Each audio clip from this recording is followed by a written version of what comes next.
Alhamdulillahirabbil alamin wassalatu wassalamu ala sayyidina Muhammadin wa ala alihi wa sahbihi ajma'in. Amma ba'd. Insyaallah kita lanjutkan pembahasan kitab Kun Salafiyan alal Jaddah karya Syekh Abdus Salam bin Salim As-Suhaimi hafizahullah taala, di mana kita sampai pada pembahasan atau pelajaran yang ke-10, bab yang ke-10, min manhajis salaf ar-raddu 'alal mukhalif.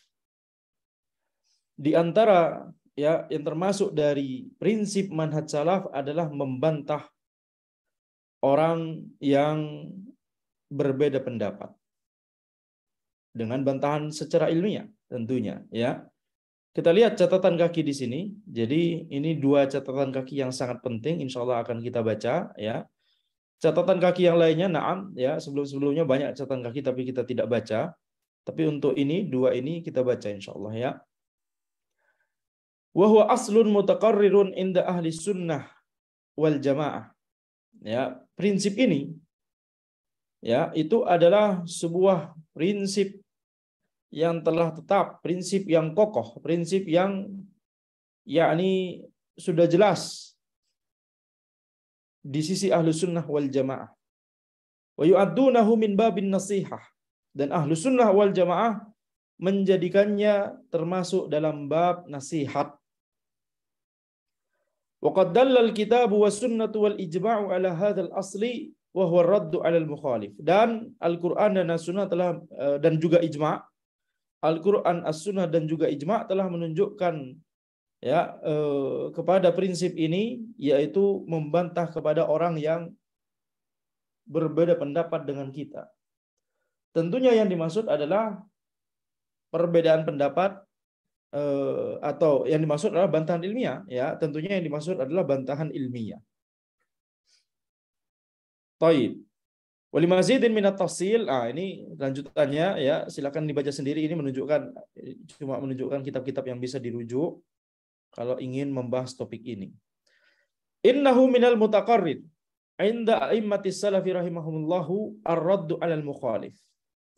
Sungguhnya termasuk prinsip yang sudah tetap, yang sudah jelas di sisi para imam generasi terdahulu rahimahumullah, yaitu prinsip membantah kepada orang yang menyelisihi.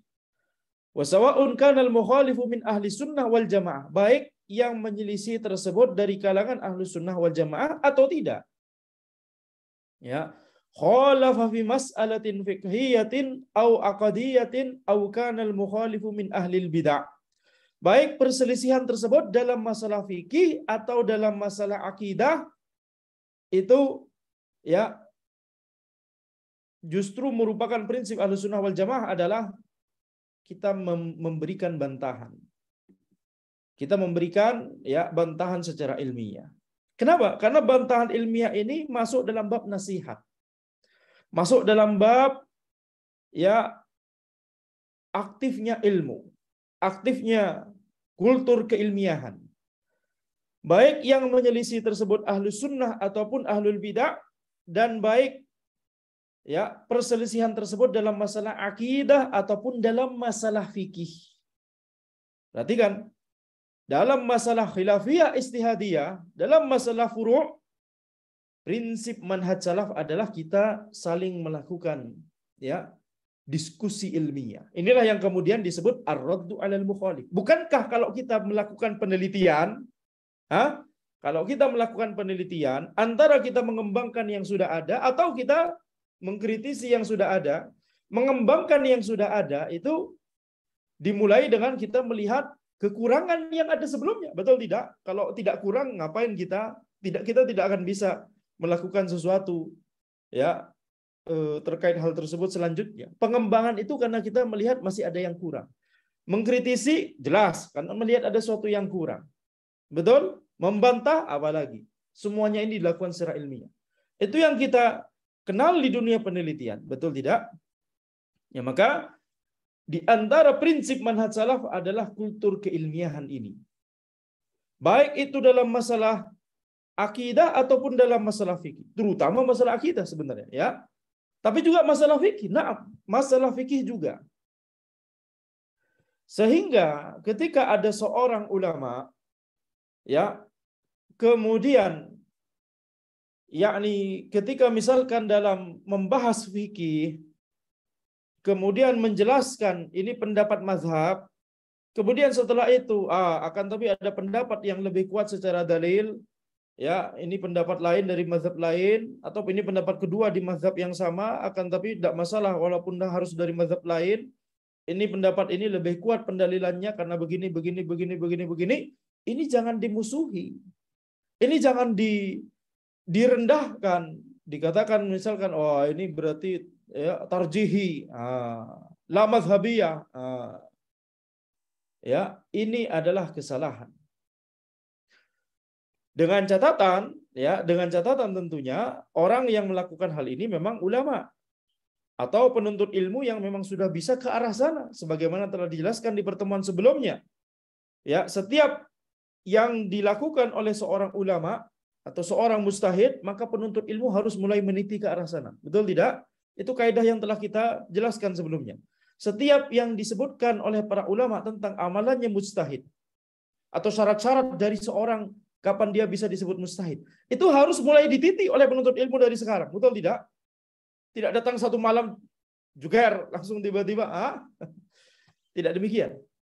Maka ketika ya seorang ulama dia itu memang sudah berada di marhalah tersebut, dia sudah ahli dalam masalah fikih, ya misalkan kita bicara sebagai contoh saja ini masalah fikih, kemudian apalagi kalau ulama ini ya mengajarkan dengan mazhab tertentu, menggunakan matan mazhab tertentu, dan dia ahli dalam mazhab tersebut, kemudian dalam karya-karyanya, dalam kitab-kitabnya menyebutkan pendapat lain yang dirasa oleh beliau pendapatnya lebih kuat. Ini seperti thariqahnya Syekh Utsaimin dalam Syarhul Mumti'.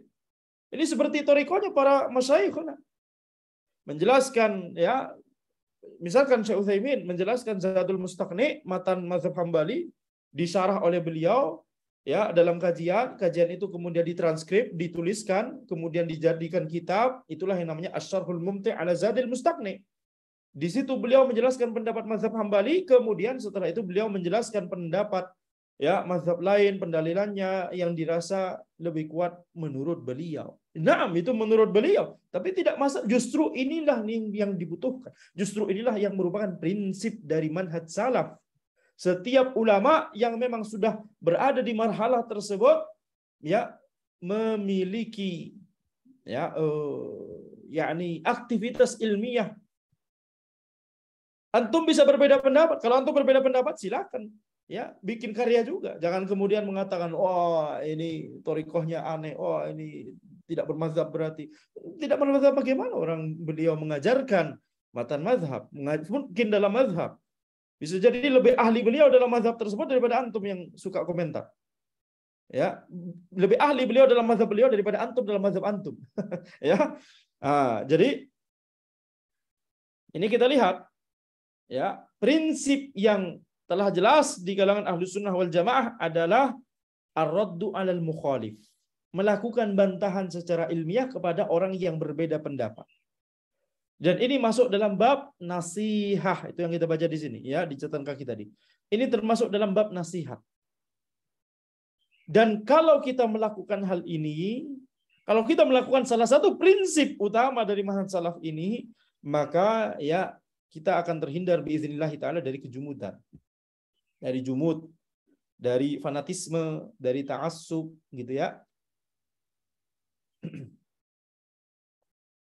Kemudian kita baca catatan kaki yang di sini ya. Lakin in kana al-muntaqad min ahli sunnati wal jamaah wa akhta'uhu fil umur allati la tukhillu bil aqidah fa hadha tuzkaru mizatuhu wa hasanatuhu taghmuru zallatuhu fi nusratihi lis sunnah. Jadi tadi telah kita sebutkan di antara prinsip Ahlus Sunnah wal Jamaah adalah membantah orang-orang yang berbeda pendapat dengan kita. Baik orang tersebut dari kalangan Ahlus Sunnah atau dari kalangan orang-orang yang menyimpang. Kalau kita membantah orang yang berbeda pendapat, sementara orang tersebut dari kalangan Ahlus Sunnah wal Jamaah, maka ya inilah yang disebutkan oleh ya di catatan kaki di sini.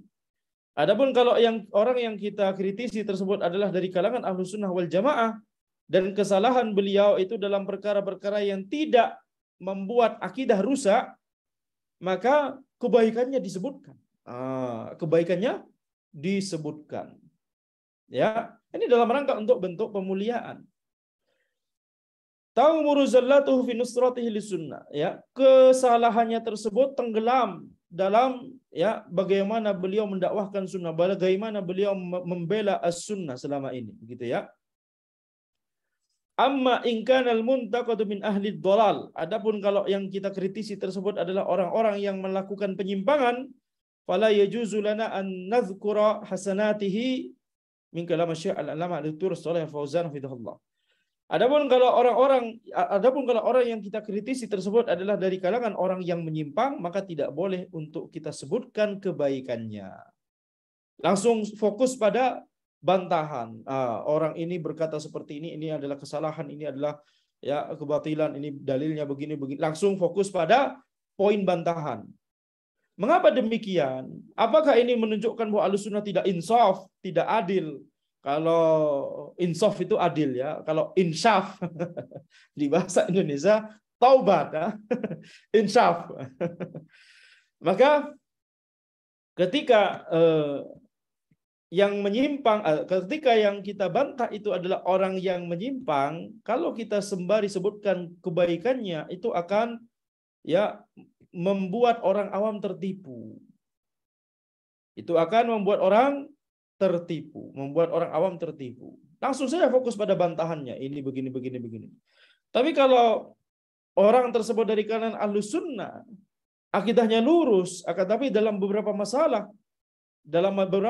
akidah yang itu termasuk masalah kecil begitu ya, tidak sampai masalah pokok dari akidah sehingga membuat orang yang salah di situ menjadi, kita sebutkan, memiliki akidah yang menyimpang begitu ya. Atau kesalahannya dalam masalah fikih misalkan, dalam masalah furu', salah fatwa atau salah ya macam-macam. Bisa jadi setiap manusia tidak terlepas dari kesalahan, betul? Maka yang seperti ini kita sambil sebutkan kebaikannya. Dalam rangka apa? Dalam rangka supaya orang awam tidak tertipu juga, tidak tertipu maksudnya ketika kita bantah beliau, orang awam tidak merasa oh ini menyimpang nih dibantah oleh Syekh Fulan. Tidak boleh. Ya, jangan sampai itu terjadi. Kita tetap harus menjelaskan kepada masyarakat, ini Syekh Fulan ini ya yang kita bantah ini, beliau adalah orang yang terpercaya, orang yang bagus ilmunya secara umum, akan tapi dalam masalah ini saja. Dalam masalah ini saja beliau tergelincir, maka ini yang benar menurut saya begini pendalilannya dilakukan secara ilmiah. Ya, dilakukan secara ilmiah. Bahkan ketika ketika kita membantah orang yang menyimpang, harus melakukannya secara ilmiah juga. Ya, jangan lupa harus melakukannya secara ilmiah. Jangan cuma bantahannya itu isinya cuma ya orang ini dari kalangan orang yang menyimpang begini ya, cacian makian semua, tapi nggak ada penjelasan ilmiahnya. Tidak boleh. Harus fokus pada penjelasan ilmiah. Wala yalzamu fi raddi 'ala al-mukhalifi dzikru hasanatil mardudi alaihi awil muwazanatu bainal hasanati wasayyi'at. Tidak harus ketika membantah orang yang berbeda pendapat, tidak harus kita menyebutkan kebaikan dari orang yang kita bantah tersebut atau membandingkan antara kebaikannya dan keburukannya. Ya, tidak harus. Kalau orang tersebut dari kalangan yang menyimpang, tidak perlu kita sebutkan kebaikannya. Faqad madahallahu al-mu'minina min ghairi dzikri masawi'ihim. Allah Subhanahu wa taala memuji kaum mukminin tanpa menyebutkan keburukan dari mereka. Wa dzammallahu al-kafirina wal munafiqina wal fasiqina min ghairi dzikri mahasinihim. Dan Allah mencela orang kafir, orang munafik dan orang fasik tanpa menyebutkan kebaikan mereka. Wa qad hadzara an-nabiy sallallahu alaihi wasallam ummatahu min ahli al-ahwa'i duna iltifatin ila ma fihim min hasanat. Dan Nabi Muhammad sallallahu alaihi wasallam telah memberikan umat beliau dari kalangan orang-orang yang menyimpang tanpa menyebutkan kebaikan-kebaikan yang ada pada diri mereka. Wa dzakara an-nabiy sallallahu alaihi wasallam uyuba ashkhasin muayyanina wa lam yadhkur mahasinahum min babin nasihah. Ya. Wa dzikrun nabiy sallallahu alaihi wasallam uyuba ashkhasin muayyanin, dan penyebutan Nabi Muhammad sallallahu alaihi wasallam terhadap aib-aib dari beberapa individu tertentu, ya, aib-aib dari fulan, individu tertentu, person tertentu, walam yadhkur mahasinahum, dan Nabi Muhammad SAW tidak menyebutkan kebaikan mereka, ini min babin nasihat, ini termasuk dalam bab nasihat. Fa an Aisyah radhiyallahu anha qalat, ya, dari Aisyah radhiyallahu anha qalat, beliau berkata, tala Rasulullah sallallahu alaihi wasallam hadhil ayat. Rasulullah sallallahu alaihi wasallam membacakan ayat ini. Wallazi anzala 'alaikal kitaba minhu ayatun muhkamatun hunna ummul kitabi wa ukhra mutasyabihat. Fa ammal ladzina fi qulubihim zayghun fayattabi'una ma tashabaha min ibtigha'al fitnati wa ibtigha'a ta'wil. Wa ma ya'lamu ta'wilahu illa Allah. Warasikhuna fil 'ilmi yaquluna amanna bihi kullun min 'indi rabbina. Wa ma yadhakkaru illa ulul albab. Di sini kita lihat qala Rasulullah sallallahu alaihi wasallam. Rasulullah sallallahu alaihi wasallam bersabda tentang ayat ini, fa idza ra'aital ladzina yattabi'una ma tashabaha min fa ulaikal ladzina sammallahu fahdharuhum. Kalau engkau melihat ada orang yang mengikuti apa-apa yang sifatnya mutasyabihat, maka merekalah yang dimaksudkan oleh Allah Subhanahu wa taala di ayat ini, maka berhati-hatilah, waspadalah dari mereka. Rahul Bukhari fi Sahih Muslim, Rahul Bukhari fi Sahihi wa Muslim fi Sahihi. Ya, diriwayatkan oleh Bukhari di kitab Sahih beliau dan diriwayatkan oleh Muslim di kitab Sahih beliau, ya. Maka di sini kita lihat, di sini Allah Subhanahu wa taala menyebutkan, ya, fa ammal ladzina fi qulubihim zayghun fayattabi'una ma tashabaha min. Menyebutkan orang-orang yang mengikuti, ya, ayat-ayat yang mutasyabihat, disebutkan oleh Allah mereka itu di dalam hatinya ada penyimpangan. Ibtigha'al fitnah, dalam rangka menginginkan fitnah, menginginkan, ya, huru-hara, menginginkan musibah. Wabtigha'a ta'wil, dan dalam rangka menginginkan takwil dari ayat yang mutasyabihat atau dalil yang mutasyabihat tersebut, ayat ataupun hadis sama saja.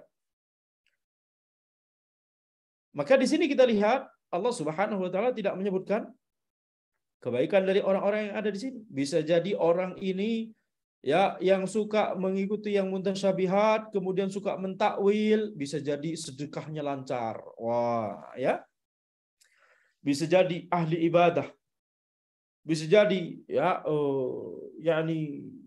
puasanya selalu, ya, rutin, misalnya ahli puasa.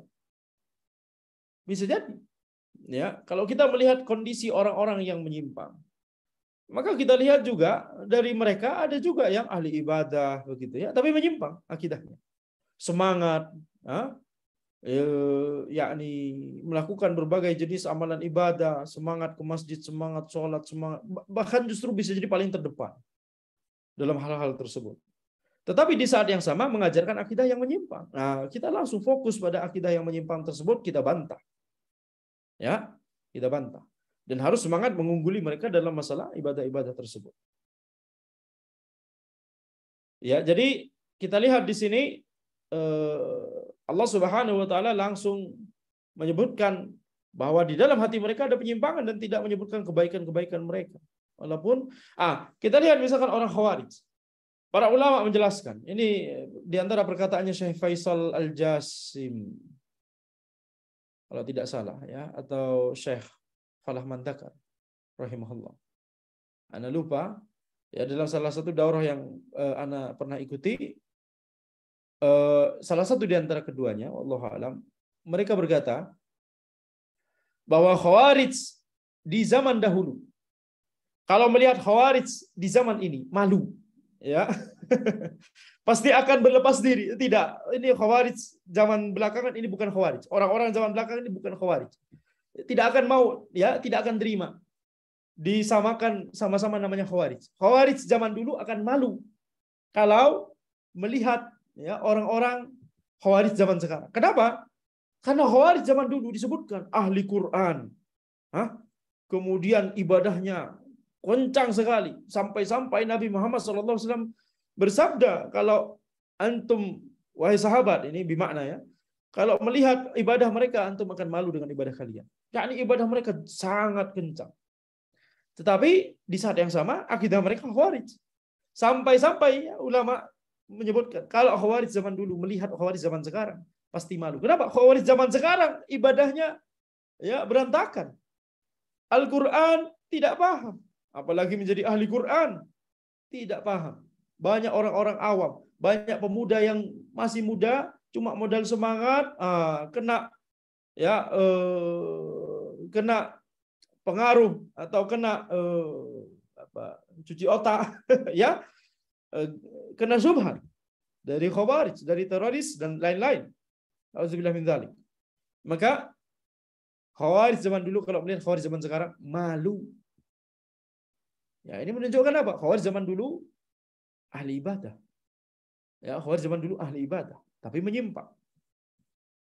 Kemudian di sini kita lihat warasikhuna fil ilmi yaquluna amanna bi kullun min 'indi rabbina. Ya, wa ma yadhakkaru illa ulul albab.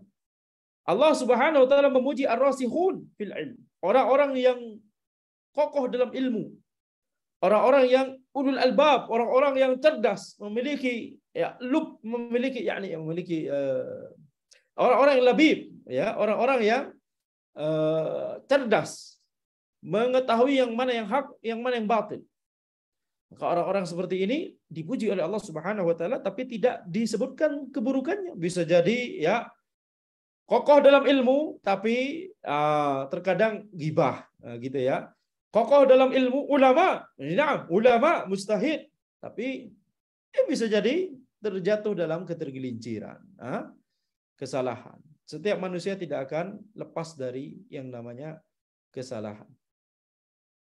Tetapi itu semua hilang kalau dibandingkan dengan kebaikannya yang banyak, ya, seolah hilang. Dan semoga Allah Subhanahu wa taala ya menghapus sayyiat dengan hasanat, gitu ya. Nah, kemudian kita lihat wa an Abi Hurairah radhiyallahu anhu qala sayakunu fi akhir zaman nasun yuhadditsunakum bima lam tasma'u antum wala aba'ukum fa iyyakum wa iyyahum muqaddimatu Muslim. Ya. Dari Abu Hurairah radhiyallahu anhu bahwa beliau berkata, sungguhnya nanti di akhir zaman akan ada orang-orang yang berbicara kepada kalian dengan sesuatu yang tidak pernah kalian dengar. Kalian dan bapak-bapak kalian tidak pernah didengar sebelumnya. Fa iyyakum wa iyyahum, maka berhati-hatilah kalian dan berhati-hatilah dari mereka. Jadi maksudnya adalah ini orang-orang ini langsung disebutkan oleh Abu Hurairah dalam konteks dicela. Tidak disebutkan akan tapi mereka ahli ibadahnya, mereka ibadahnya itu kencang, sedekahnya Masya Allah, dan seterusnya, dan seterusnya, dan seterusnya. Tidak disebutkan. Kebaikannya tidak disebutkan. Langsung fokus pada poin bantahan. Wa ma'lumun anna ahlal bid'ah la yakhluna min mahasin. Maka sebagaimana yang telah kita ketahui, ahlul bid'ah itu tidak mungkin tidak memiliki kebaikan. Falam yaltafit Rasulullah sallallahu alaihi wasallam ilaiha wa lam yadhkurha wa lam yaqul istafidu min mahasinihim. Maka Nabi Muhammad sallallahu alaihi wasallam tidak menyebutkan kebaikan dari orang-orang yang menyimpang tersebut.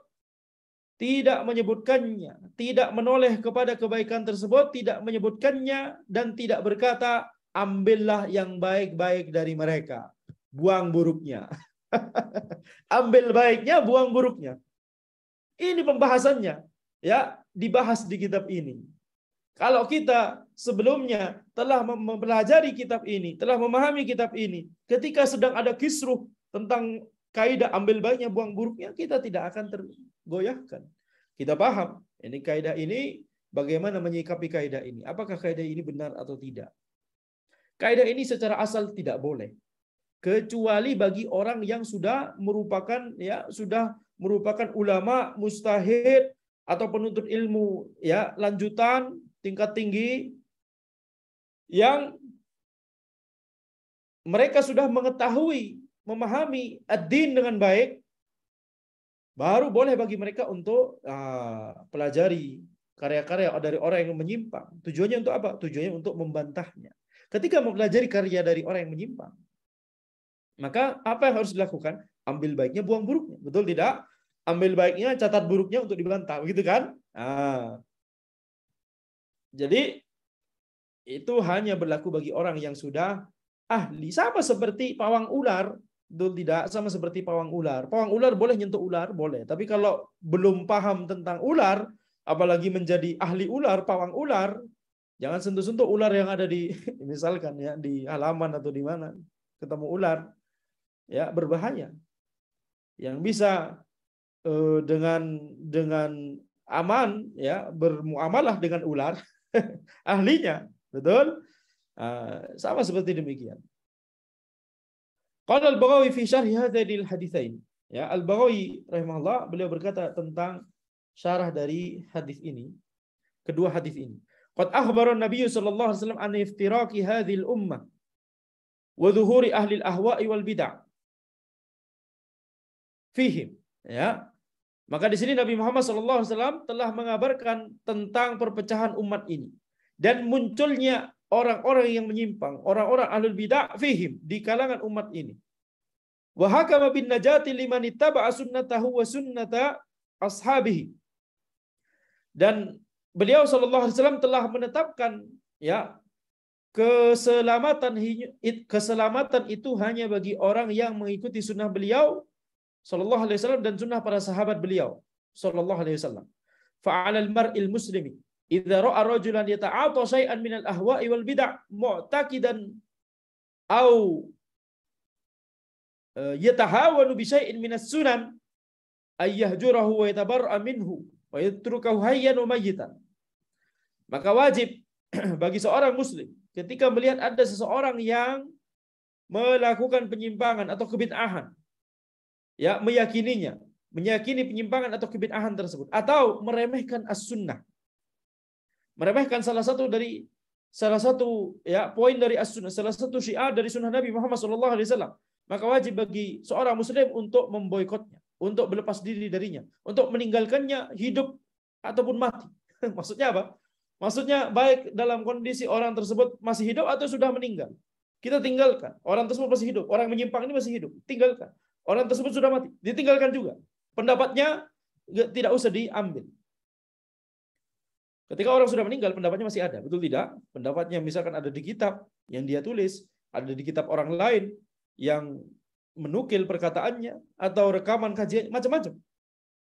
Ketika orang sudah meninggal, perkataannya akan tetap ada. Yatrukahu hayyan wa mayyitan. Tinggalkan dia baik kondisi ketika dia masih hidup ataupun sudah mati. Fala yuslamu alaihi idza laqiyahu wa la yujibuhu idza ibtada'a. Maka jangan berikan salam kepada dia kalau fala yusallimu alaihi idza laqiyahu. Jangan mengucapkan salam kepada dia jika bertemu dengannya, dan jangan ya menjawabnya kalau dia memulai dengan salam duluan. Ini maksud dari boikot di sini. Ya, ini perkataan siapa? Ini perkataan Al-Baghawi rahimahullah. Ini bagi orang yang menyimpang, ya. Dan tentunya orang awam tidak boleh sembarangan ya merasa bahwa ada orang menyimpang kemudian langsung terapkan boikot, tidak boleh. Bisa jadi kenapa? Karena orang awam tidak mengetahui tingkatan penyimpangan, betul tidak? Apakah penyimpangan ini yang butuh diboikot atau yang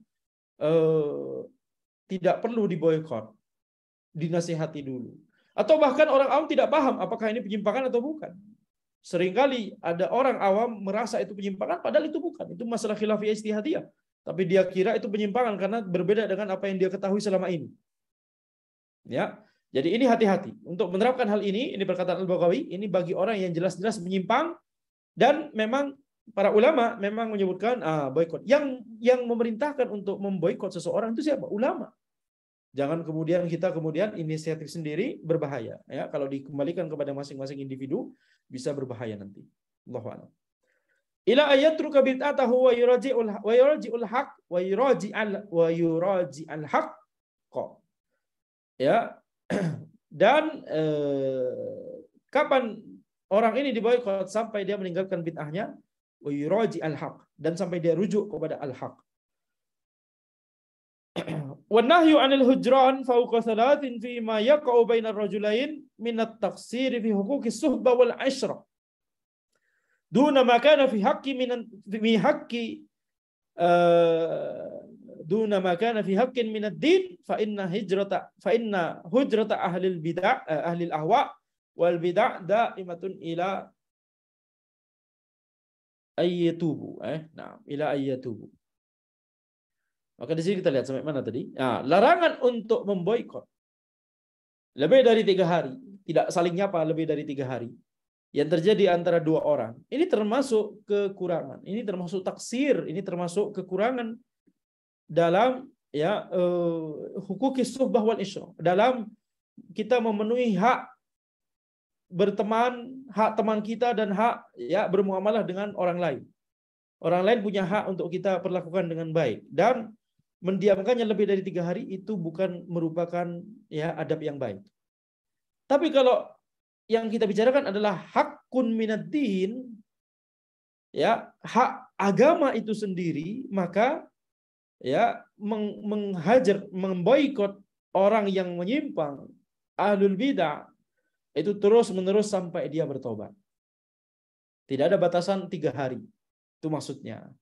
Walaupun lebih dari 3 hari, maka ini tidak menciderai hak as-subah dan isyrah di sini. Hak bermuamalah dengan baik kepada orang lain. Tidak. Kenapa? Karena ada hak yang lebih besar, yaitu hak terjaganya agama ini dari penyimpangan. Itu perkataan Al-Baghawi rahimahullahu taala. Tapi sekali lagi kita sebutkan di sini bahwa yang memutuskan untuk melakukan boikot adalah orang yang berilmu. Hadza binisbati littahdhir min ahli al-ahwa'i wal bid'ah. Wa amma binisbati li dzikri Nabi sallallahu alaihi wasallam uyuba ashqasin muayyanin biduni dzikri mahasinihim, maka kemudian beliau akan menuliskan beberapa riwayat. Ya, akan menyebutkan beberapa riwayat. Ini terkait dengan tahdzir kepada orang yang menyimpang. Adapun terkait penyebutan Nabi Muhammad SAW terhadap aib orang-orang tertentu tanpa menyebutkan kebaikannya, maka ada beberapa contoh terhadap hal tersebut. Fa'an Aisyah radhiyallahu anha, dari Aisyah radhiyallahu anha beliau berkata, anna rajulan ista'dzana ala Nabi sallallahu alaihi wasallam, bahwa ada seseorang yang minta izin kepada Nabi Muhammad sallallahu alaihi wasallam, yakni mengunjungi Nabi Muhammad sallallahu alaihi wasallam, mendatangi Nabi Muhammad sallallahu alaihi wasallam, ya, menyapa Nabi Muhammad sallallahu alaihi wasallam. Falamma ra'ahu qala bi'sa akhul ashirah, bi'sa ibnul ashirah. Ketika Nabi Muhammad sallallahu alaihi wasallam melihatnya, maka Nabi Muhammad SAW bersabda, ya, seburuk-buruk saudara dari kaumnya, seburuk-buruk anak dari kaumnya. Ya, Nabi Muhammad SAW mencela orang ini. Qala Al-Qurtubi rahimahullah. Maka Al-Qurtubi rahimahullah beliau berkata, fil hadithi jawazu ghibatil mu'lin bil fiski awil fahshi aw nahwi dzalika minal jur fil hukmi wad du'a'i ilal bid'ah. Ya. Maka di sini kita lihat, ya, di dalam hadis ini ada bolehnya ya menggibah orang yang menampakkan kefasikannya, orang-orang yang kefasikannya itu terang-terangan, atau keburukannya itu terang-terangan, atau yang semacamnya, ya, perbuatan kriminal, ya, au nahwi dzalika minal jur, yang menampakkan perbuatan kriminalnya secara terang-terangan, boleh untuk digibahi, ya, minal jur fil hukm wad du'a ilal bid'ah. Ya, na'am.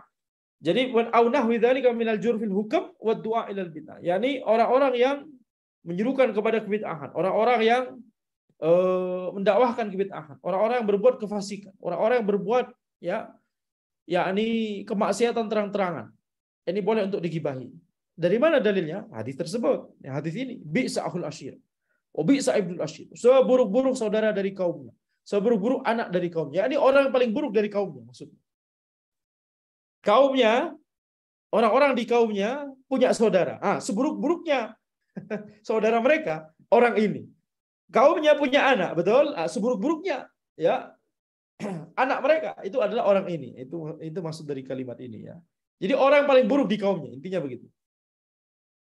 Qala An-Nawawi wa fil hadithi mudaratu man yattaqa fahshuhu wa jawazu ya ghibatil fasikil mu'lin fisqahu wa man yahtajun nasu ila tahdzir minhu. Di hadis ini ada ya pelajaran yang pertama, mudaratu man yattaqa fahshuhu, yaitu bermudaroh dengan orang yang dikhawatirkan keburukannya. Ketika ada orang jahat, misalkan preman atau orang fasik, ya, suka berbuat kekerasan kepada orang lain. Ketika orang ini mendatangi kita, maka kita berbuat baik kepada dia. Ini namanya mudaroh. Mudaroh, yakni berbuat baik dalam rangka untuk antara melunakkan hatinya atau antara kita supaya selamat dari kemudaratan yang ditimbulkan olehnya. Antara munculnya maslahat, yakni dia menjadi taubat begitu ya dengan melihat akhlak baik kita, atau ya agar tidak ada kemudaratan, yakni dengan kita selamat dari kemudaratan dia. Itu namanya mudaroh. Maka orang yang dikhawatirkan keburukannya, kita bermudaroh dengannya. Itu pelajaran pertama dari hadis ini, karena ketika Nabi Muhammad SAW orang ini mendatangi beliau, Nabi Muhammad SAW memperlakukan dengan baik begitu ya. Ini dalam rangka supaya yakni antara orang tersebut yakni lebih mendekati kepada tuntunan Nabi Muhammad SAW, meninggalkan kefasikannya, atau agar ya orang ini tidak memberikan tidak menyakiti Nabi Muhammad SAW dan para sahabat, ya, tidak menimbulkan madarat, itu maksudnya. Kemudian pelajaran kedua, jawazu ghibatil fasikil mu'lin fisqahu. Bolehnya menggibahi orang fasik yang menampakkan kefasikannya, yang terang-terangan kefasikannya. Wa man yahtajun nasu ila at-tahdzir minhu, dan orang yang manusia itu, masyarakat itu butuh untuk ya mengetahui tentang hakikat orang ini. Butuh untuk orang ini ditahdzir, diperingatkan. Ya. Walamma dzakarat Fatimah binti Qais lin Nabi sallallahu alaihi wasallam. Walamma dzakarat Fatimah binti Qais lin Nabi sallallahu alaihi wasallam anna Muawiyah bin Abi Sufyan wa Abu Jahm khatabaha. Ketika Fatimah binti Qais menyebutkan kepada Nabi Muhammad sallallahu alaihi wasallam bahwa Muawiyah bin Abi Sufyan dan Abu Jahm itu ingin melamar beliau, ingin melamar Fatimah. Faqala Rasulullah sallallahu alaihi wasallam, maka Rasulullah sallallahu alaihi wasallam bersabda, amma Abu Jahm fala yada'u asahum an atikihi. Adapun Abu Jahm, maka dia itu tidak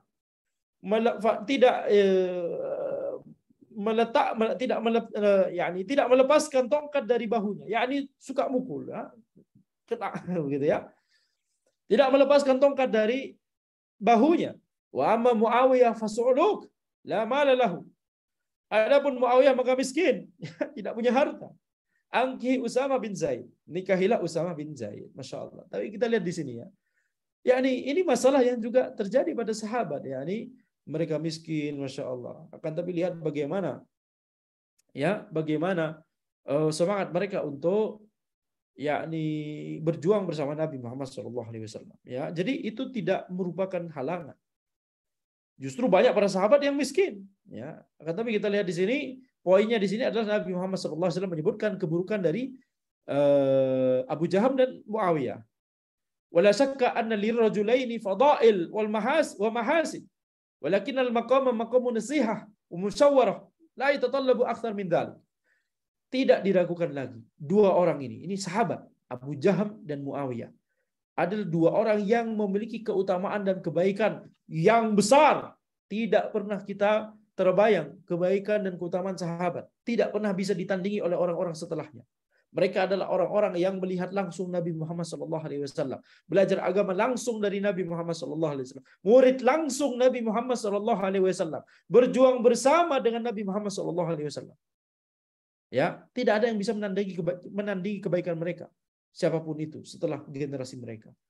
Akan tapi makomnya di sini adalah makom nasihat. Ya, posisinya adalah Nabi Muhammad SAW ingin memberikan nasihat kepada Fatimah terkait siapakah calon yang hendaknya diterima. Ya, ini makom nasihat dan musyawarah. Ya, musyawarah.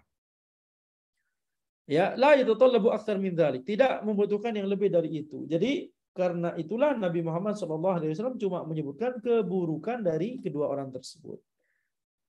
Ya, jadi nasihat Nabi Muhammad SAW jangan dua-duanya. Akan tapi ya nikahilah Usama bin Zaid. Baik. Yang ketiga, wan Aisyah radhiyallahu anha anna Hind binti Utbah, ya. Hind bintu Utbah. Beliau berkata, ini siapa? Istrinya Abu Sufyan, ya. Dari Aisyah radhiyallahu anha bahwa Hind ini berkata kepada Nabi Muhammad SAW, ya Rasulullah, inna Abu Sufyan rajulun syahih, wa laysa yu'tini ma yakfini wa waladi, illa ma akhadtu minhu wa huwa la ya'lam. Wahai Rasulullah, sungguhnya Abu Sufyan itu adalah orang yang pelit ya, tidak pernah memberikanku uang atau nafkah yang mencukupiku dan yang mencukupi anakku kecuali ya yang aku ambil darinya sementara dia tidak mengetahui. Ya, ini Hindun di sini berkata kepada Nabi Muhammad SAW, ya, curhat. Qala khudhi ma yakfiki wa waladaki bil ma'ruf, ya. Ambillah yang mencukupimu dan yang mencukupi anakmu bil ma'ruf, dengan ma'ruf. Jadi harus sesuai dengan yang memang dibutuhkan. Jangan mengambil lebih juga. Qala al-Hafiz Ibnu Hajar. Al-Hafiz Ibnu Hajar berkata, wastadalla bihadzal hadithi ala jawazi dzikril insani bima la yu'jibuhu idza kana ala wajhi al-istifta' wal istika' wa nahwi dzalik. Ibnu Hajar Al-Asqalani rahimahullah, beliau berkata, para ulama berdalil dengan hadis ini bolehnya seseorang menyebutkan sesuatu sifat yang tidak dia sukai dari orang lain kalau itu dalam konteks minta fatwa. Ya, Syekh, ini ada orang ini begini dia menyakiti ana begini. Minta fatwa. Bagaimana yang harus ana lakukan? Ini minta fatwa. Walistika, atau ya sedang komplain, sedang curhat seperti yang dilakukan oleh Hindun di sini. Atau yang semacamnya, ya. Yang semacamnya. Melaporkan ada orang yang suka minum minuman keras, tetangga Anda suka minum minuman keras, ya, laporkan kepada yang berwajib untuk ditindak. Begitu ya. Nah, itu menyebutkan keburukan orang lain di belakangnya. Ini bukan ghibah. Ini adalah ghibah yang dibolehkan. Ini bukan ghibah yang haram. Ini adalah ghibah yang dibolehkan. Wa huwa ahadul mawadhi' allati tubahu fiha al-ghibah. Ini adalah salah satu tempat di mana ghibah itu dibolehkan. Falam yunkir 'alaiha an-nabiy sallallahu alaihi wasallam dzikraha lil janibi sayyi wa lam yukallifha bi dzikri mahasini Abi Sufyan wa innahu ladzu mahasin. Nabi Muhammad sallallahu alaihi wasallam tidak mengingkari Hindun ketika beliau menyebutkan, ya, karakteristik yang buruk, sifat yang buruk saja dari Abu Sufyan, dan Nabi Muhammad SAW tidak membebani Hindun untuk menyebutkan kebaikan Abu Sufyan juga. Ya, kenapa? Wa innahu ladzu mahasin. Semua orang tahu bahwa Abu Sufyan itu adalah orang yang memiliki keutamaan, kebaikan, kemuliaan. Beliau salah satu dari sahabat Nabi Muhammad SAW. Qala Syekhul Islam Ibnu Taimiyah rahmatullahi alaihi, Syekhul Islam berkata, ya, jarhu ruwatil hadits bil haqqi wa bid'al mubtadi'ati wajibun syar'an. Ya, jarhu ruwatil hadits bil haqq, menjarah perawi hadis, mengomentari perawi hadis dengan keburukannya gitu ya. Tapi ini bil haqq, menyebutkannya secara hak, dalam rangka untuk supaya orang sadar bahwa ini hadisnya sanad, kalau dari orang ini dhaif, kita sebutkan misalkan orang ini, ya, hafalannya lemah, begitu ya. Ini mengomentari orang. Ini boleh kalau dalam konteks menjarah perawi hadis. Ya, kalau dalam konteks yakni mencela perawi hadis supaya orang tahu hukum tentang sanad dari hadis tersebut. Tabdi'ul mubtadi'ah atau bid'ul mubtadi'ah, atau ya ketika kita menyebutkan kebid'ahan dari seorang ahli bid'ah, membid'ahkan dia, maka ini wajib secara syariat. Ini wajib secara syariat. Wa qala wa mithlu a'immatil bid'ah min ahli al-maqalatil mukhalifati lil kitabi was sunnati fa inna bayana halihim wa tahdhirul ummati minhum wajibun bittifaqil muslimin. Yang semisal dengan yang semisal dengan pemimpin kebid'ahan, adalah dari orang-orang dari kalangan ahlul maqalatil mukhalifatil kitab, orang-orang yang memiliki perkataan yang menyelisih Al-Qur'an dan As-Sunnah. Maka menjelaskan kondisi mereka dan memberingatkan umat dari mereka itu wajib sesuai dengan kesepakatan kaum muslimin. Hatta qila li Ahmad bin Hanbal ar-rajulu yasumu wa yusalli wa ya'takifu ahabbu ilaika aw yatakallamu fi ahlil bid'ah. Sampai-sampai dikatakan kepada Imam Ahmad bin Hanbal, ada orang yang puasa, ada orang yang salat, ada orang yang i'tikaf lebih dicintai olehmu atau orang yang berbicara tentang ahlul bidah? Faqala, maka Imam Ahmad berkata, idza qama wa shalla wa i'takafa fa inna ma huwa li nafsihi wa idza takallama fi ahlil bidah fa inna ma huwa lil muslimin. Hadza afdal. jika orang tersebut sholat dan iktikaf, maka itu untuk dirinya sendiri. Akan tapi kalau orang itu berbicara tentang ahlul bidah, maka itu untuk kaum muslimin. Manfaatnya kembali kepada kaum muslimin. Ini yang lebih utama. Fabayyana anna naf'a hadza 'amun lil muslimina fi dinihim min jinsil jihad fi sabilillah.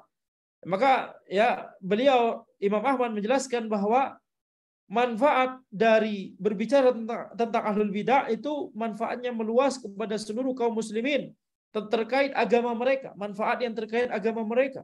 Ini termasuk min jinsil jihad fi sabilillah, termasuk dalam bab jihad fi sabilillah, di jalan Allah. Itadhiru sabilillahi wa dinihi wa minhaji wa syir'atihi wa daf'i baghi haula'i wa adwanihim ala dzalika wajibun 'alal kifayah bittifaqil muslimin. Karena ya menyucikan jalan Allah, agama Allah Subhanahu wa taala, syariat Allah Subhanahu wa taala, dan ya menahan atau ya mengurangi penyimpangan dari orang-orang yang menyimpang, ya membela dari permusuhan mereka ketika mereka ya melakukan kebid'ahan, itu sama saja dengan melakukan permusuhan, yakni memunculkan pendapat yang tidak sesuai dengan syariat Allah Subhanahu wa taala. Maka di sini kita lihat ya ini wajib alal kifayah, ini fardu kifayah bittifaqil muslimin, sesuai dengan kesepakatan kaum muslimin. Walaula man yuqimuhu Allahu lidaf'i darari haula'i lafasadad dinu. Kalau bukan karena orang-orang yang Allah berikan taufik untuk ya melawan kemadharatan, untuk menahan atau menanggulangi kemadharatan yang mereka timbulkan dengan kebid'ahan mereka tersebut, maka agama ini akan rusak. Wa kana fasaduhu a'dhamu min fasad istila'il adu min ahli harbi. Ya, rusaknya agama itu lebih berbahaya daripada kerusakan yang ditimbulkan oleh ya ketika musuh ya orang kafir menguasai ya negeri kaum muslimin, menjajah negeri kaum muslimin, mencaplok negeri kaum muslimin. Fa inna haula'i idza stawallaw lam yufsidul quluba wa ma fiha min ad-din illa taba'an. Karena orang-orang yang menjajah tersebut tidak akan merusak hati dan merusak agama kecuali secara tidak langsung saja. Wa ma ulaika fahum yufsidunal quluba ibtida'an. Adapun orang-orang yang menyimpang, maka mereka langsung merusak hati. Perkataan Syekhul Islam Ibnu Taimiyah ini sebenarnya telah disebutkan oleh penulis ya di pelajaran sebelumnya, Taib. Demikian yang bisa Anda sampaikan pada pertemuan kita kali ini. Insyaallah kita akan lanjutkan di pertemuan berikutnya. Hadza wallahu a'lam. Subhanakallahumma wa bihamdika asyhadu an la ilaha illa anta astaghfiruka wa atubu ilaik.